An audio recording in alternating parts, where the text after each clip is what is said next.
السلام علیکم جی جناب، آج ہمارا تھرڈ لیسن ہے قوم عاد، حضرت ہود علیہ السلام کی قوم۔ یہ بچوں بہت ایروگنٹ قوم تھی، بہت زیادہ ایروگنٹ قوم تھی۔ لمبے لمبے ان کے قد ہوتے تھے، 60 ہاتھ، ایک ہاتھ اتنا بڑا ہوتا ہے اور 60 ہاتھ لمبے ہوتے تھے، اور اتنی طاقت ان کو اللہ پاک نے دی تھی دوستوں کہ یہ ایک ہاتھ سے کھجور کا درخت ایک ہاتھ سے اکھاڑ کے پھینک دیتے تھے، اتنی طاقت دی تھی۔ بس یہ اس طاقت کے گھمنڈ میں آ گئے، ہاں یہ اس طاقت کے گھمنڈ میں آ گئے اور اپنے آپ کو کچھ سمجھنے لگے کہ ہم سے زیادہ قوت والا قوم ہے۔ اشد منا قوہ، یہ اس طرح قرآن پاک میں آیا ہے کہ اپنے آپ کو یہ کہتے تھے کہ ہم سے زیادہ قوت والا طاقت والا کون ہے۔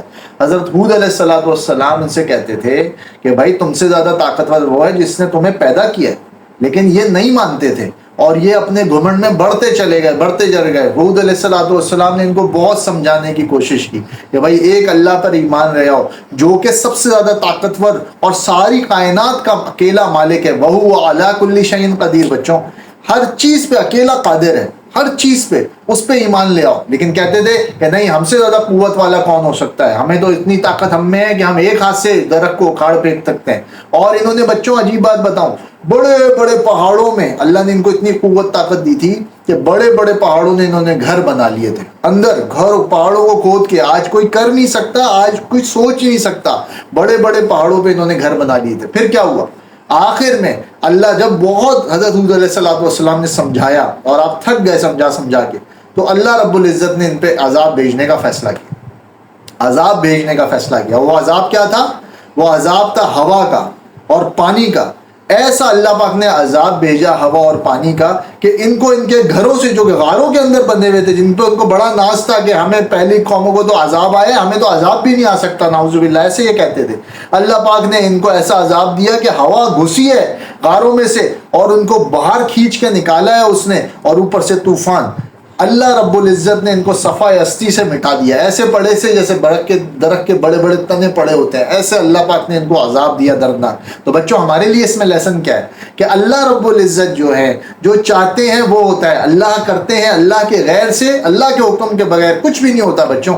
اور یہی ہمارے پیرنٹس بھی ہمیں سکھاتے ہیں نا کہ بھائی ہم نے اللہ پاک کی ماننی ہے اور کس کو فالو کرنا ہے؟ پیارے نبی حضرت محمد صلی اللہ علیہ وسلم کی سنتوں کو فالو کرنا ہے۔ جیسے قوم عاد کے نبی ہود علیہ السلام تھے تو ہم آخری امت ہے نا، اور ہم آخری نبی حضرت محمد صلی اللہ علیہ وسلم کی امت ہے، تو ہمارے نبی کون ہے؟ حضرت محمد صلی اللہ تعالی علیہ وسلم، وہ ہمارے نبی ہیں۔ جب ہم ایک سنت پہ عمل کریں گے، اللہ آج کے فتنے کے دور میں جو مٹی ہوئی ایک سنت کو زندہ کرے گا نا بچوں، 100 شہیدوں کے برابر اللہ پاک اسے اجر عطا فرمائیں گے، 100 شہیدوں کے برابر۔ اور یہ معمولی بات نہیں ہے، ایک شہید کا اجر اس دنیا، زمین و آسمان اور اس کائنات میں نہیں سما سکتا، ایک شہید کا اجر۔ تو اللہ پاک اتنا بڑا بڑا اجر دیں گے کس پہ؟ پیارے نبی صلی اللہ علیہ وسلم کی سنتوں کو فالو کرنے ہوئے۔ تو اپنے نبی صلی اللہ علیہ وسلم کی سنتوں کو فالو کریں، نماز پابندی سے پڑھیں۔ دیکھیں میرے پاس ایک چارٹ ہے، میں آپ کو دکھاتا ہوں کہ یہ نماز کا چارٹ ہے، اور اس کو میں اپنے بچوں کو اس سے فل کرواتا ہوں۔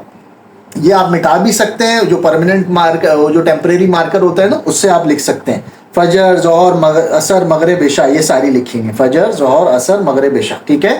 اور پھر یہ day wise, Monday, Tuesday, Wednesday, Thursday, Friday, Saturday and Sunday, اس پہ ٹک مارک کرتے رہیں۔ جب آپ نماز کے لیے جائیں، ماما میں نے فجر پڑھ لی، ٹک، ٹھیک ہے، ماما میں نے ظہر پڑھ لی، ٹک، ماما میں نے عصر پڑھ لی، ٹک، او مغرب نہیں پڑھ سکا ماما، اللہ اکبر، اللہ پاک سے معافی مانگیں، توبہ کریں اور اس پہ کراس کر دیں۔